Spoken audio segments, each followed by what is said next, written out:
Hello everyone, अगर आप assistant provident fund commissioner की तैयारी कर रहे हैं तो आपके लिए अच्छी खबर है। और अच्छी खबर क्या है कि जो पहले जो असिस्टेंट प्रोविडेंट फंड कमिश्नर का जो एग्ज़ाम हुआ था उसका रिजल्ट आ गया है। और इस वीडियो में हम डिस्कस करेंगे कि भाई अब नेक्स्ट वैकेंसी कब आएंगी, कितनी वैकेंसी आएंगी और कितनी उसमें कितनी वैकेंसी आएंगी, सीट क्या रहेंगी, सिलेबस क्या रहेगा। और फिर जो इस ये जो रिक्रूटमेंट हुआ है, हमारा बेसिकली 4-5 चीज़ें हैं, मतलब जिनके बिहाफ पे हम इस निष्कर्ष पे पहुंचेंगे। अब मैं क्या, आप खुद भी बता दो कि भाई ये चीज़ें हुई है तो ये हो इतने वैकेंसी आ सकती है अब नेक्स्ट टाइम पे। तो हाँ, पहला तो मेरे पास एक 2024 का एग्ज़ाम कैलेंडर है, 25 का एग्ज़ाम कैलेंडर भी आ गया है, वो भी आप देख सकते हो, 24 का भी है, 24 का भी देख सकते हो। ये जो 159 पोस्ट के लिए रिक्रूटमेंट आई थी, इसका एडवर्टीजमेंट है, वो भी आप देख सकते हो। और फिर इसके बाद हमारे पास जो पीछे की जो कट ऑफ है सारी वो पड़ी हैं, तो उनसे भी आप एक अंदाज़ा लगा सकते हैं, सीट्स का भी एक अंदाज़ा लगा सकते हैं कि भाई इतनी इतनी सीट बढ़ी हैं, इतनी इतनी सीट। तो पहले कट ऑफ भी इतनी गई थी, अब कट ऑफ इतनी गई, आगे कट ऑफ कितनी जाएगी, फिर पैटर्न क्या रहता है। तो एक एक करके हम सारी चीज़ इसमें देखेंगे और शुरू करते हैं। सबसे पहले तो हमारे पास इस बार जो रिक्रूटमेंट का जो रिज़ल्ट आया अभी हाल फिलहाल में, 159 पोस्ट की रिक्रूटमेंट का रिज़ल्ट आया है। इस रिज़ल्ट में जो टॉपर जो आया है उसका नाम सचिव है, और फिर जो सेकंड है उसका अपर्णा। और ये जो हम इसमें देख लेंगे कि भाई जनरल की सीट कितनी थी, ओबीसी की कितनी थी, एससी की कितनी थी, ये सारी चीज़ें भी हम इसमें देख लेंगे, कोई बात नहीं। ये 159 पोस्ट का इन्होंने रिजल्ट दे दिया 15 जुलाई को, मतलब अभी आया है ज़्यादा, मतलब आजकल में ये रिज़ल्ट आया, 15 जुलाई को ये रिज़ल्ट आया, ठीक है जी। और अब चलते हैं हम अपने कैलेंडर के साथ। ये है जी यूपीएससी का 2024 का कैलेंडर। तो जो जो 24 का जो कैलेंडर है, जुलाई आपकी 14 जुलाई तक जा चुका है, मतलब टाइम जा चुका है। अब आपके पास ये 17 से लेके आपके एग्ज़ाम बचते हैं आगे। इसमें एक डेट आपके पास ये है, एक डेट ये है, और एक डेट यूपीएससी के पास ये खाली है जहां यूपीएससी एग्ज़ाम कंडक्ट करा सकती है। इनमें से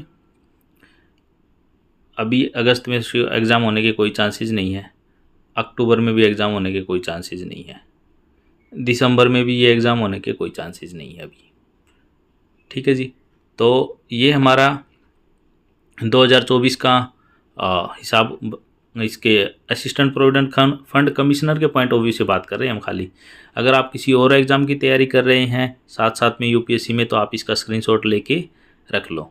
तो स्क्रीनशॉट लेके रख लीजिए, फिर आप इसका यहाँ पे स्क्रीनशॉट लेके रख लीजिए भाई किस किस एग्ज़ाम की, आपका जो भी एग्ज़ाम हो। अगर आपका एग्ज़ाम इसमें नहीं है तो आप मुझे कमेंट करके पूछ लेना, मैं इस एग्ज़ाम की भी तैयारी कर रहा हूँ इसके साथ साथ, और तो उसके बारे में मुझे जानना है तो मैं आपको बता दूंगा। आप मेरे चैनल को सब्सक्राइब कर लीजिए, अपने दोस्तों के साथ शेयर कर लीजिए, ताकि अगर कोई भी आपको इन्फॉर्मेशन चाहिए, आपके किसी फ्रेंड को इन्फॉर्मेशन चाहिए तो उसको पहले मिल जाए, ठीक है जी। तो अब हम चलते हैं 2025 के कैलेंडर के पास। अगर आपके माइंड में कोई डाउट है ना तो टेंशन मत लो, जैसे जैसे आप आखिरी तक पहुंचोगे तो आपको सारी चीज़ें अपने आप क्लियर हो जाएंगी कि भाई मैं क्या कहना चाह रहा हूं, और आपको सारी चीज़ें आपको कवर हो जाएंगी। अगर आप 2025 में भी किसी एग्ज़ाम की तैयारी कर रहे हैं तो आप इसका स्क्रीनशॉट लेके रख लीजिए, ठीक है। इसका स्क्रीनशॉट आप लेके रख लेंगे तो आपको पता चल जाएगा भी हाँ मैं इस एग्ज़ाम की तैयारी कर रहा हूँ, इसमें कर रही हूँ, इसमें है या नहीं है। अगर नहीं है तो आप मुझे पूछ लेना, मैं आपको बता दूँगा। अब हमारे टॉपिक की बात करें कि असिस्टेंट प्रोविडेंट फंड कमिश्नर का एग्ज़ाम कब होगा इसमें, तो ये डेट भी इसके लिए नहीं बनी है, मतलब इसमें इस डेट को भी नहीं हो सकता क्योंकि 2 डेज़ के लिए लिखा है। तो 2 डेज़ में यहाँ पे इन्होंने 2 डेज़ दिए हैं, तो यहाँ पे इसका मतलब ये है कि यहाँ आता है हमारे पास जून, यहाँ ये एग्ज़ाम कंडक्ट करा सकते हैं, ये वाला एग्ज़ाम ना। क्यों कंडक्ट करा या तो यहाँ कंडक्ट करा सकते हैं या यहाँ कंडक्ट करा सकते हैं। फिर हमारे पास आता है उसके बाद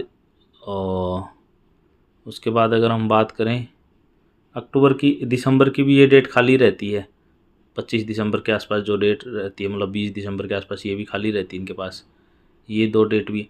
मतलब हम बात करें तो ये 2025 में 14, मतलब इस डेट को हो सकता है, 14 जून को हो सकता है, 7 जुलाई को हो सकता है, और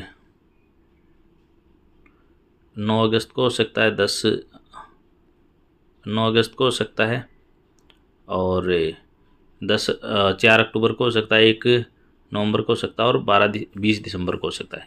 ये क्यों यहाँ पे क्यों हो सकता है? अगर हम बात करें, देखो ईपीएफओ का एग्ज़ाम जनरली या तो दिसंबर में होता है।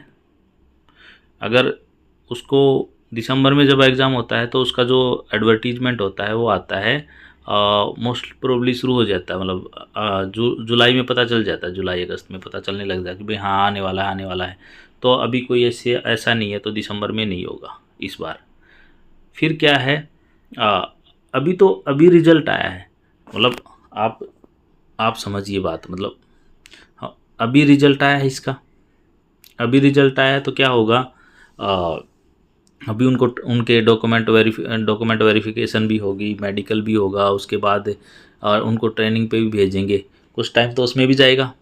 उसके बाद फिर नया प्रोसेस शुरू होगा। नया प्रोसेस शुरू क्या होगा कि भाई इस ड्यूरिंग कितने रिटायर हुए हैं, कितने रिज़ाइन दे के गए हैं, कितने लोगों का प्रमोशन हुआ है, मतलब कितने लोगों का प्रमोशन हुआ, कितने रिटायर हुए हैं, कितने रिज़ाइन दे के गए हैं, और कितने डेपुटेशन पे बाहर चले गए।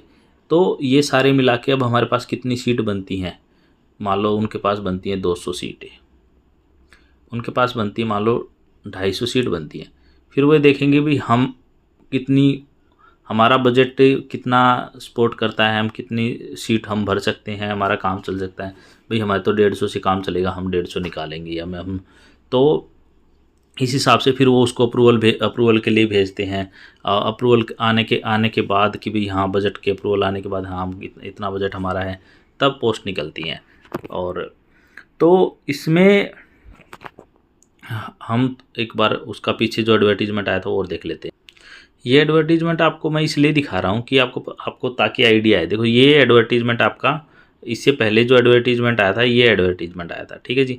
इसमें आपकी 159 वैकेंसी आई थी, जिसमें एससी की 25 वैकेंसी थी, एसटी की 12 वैकेंसी थी, ओबीसी की 38 वैकेंसी थी, और ईडब्ल्यूएस की 16 वैकेंसी थी, 68 वैकेंसी जनरल को इन्होंने दी थी, ठीक है जी। तो ये पिछली बार कैटेगरी वाइज वैकेंसी आई थी। अब देखो यहाँ पे ये इम्पोर्टेंट पॉइंट है, देखो जो मैं आपको बताना चाह रहा था, इम्पोर्टेंट पॉइंट यहाँ पे ये है कि ये जो एडवर्टीजमेंट आया है, ये एडवर्टीजमेंट आया है फरवरी में। अगर एडवर्टीजमेंट आएगा मतलब दिसंबर तक तो चांसेस नहीं लगते, और ईपीएफओ का और इसका एक साथ ही वो आएगा, तो आपका ये मान के चलो फरवरी के आसपास ही इसका रिजल्ट आए, फरवरी के आसपास ही इसका वो एडवर्टीजमेंट आपको देखने को मिल सकता है।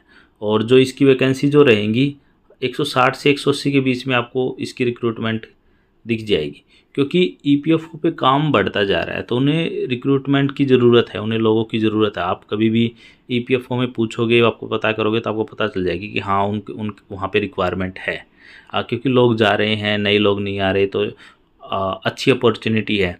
अगर इसी के हिसाब से देखें तो आपकी कोई क्वेरी हो तो आप मुझे कमेंट करके पूछ लेना।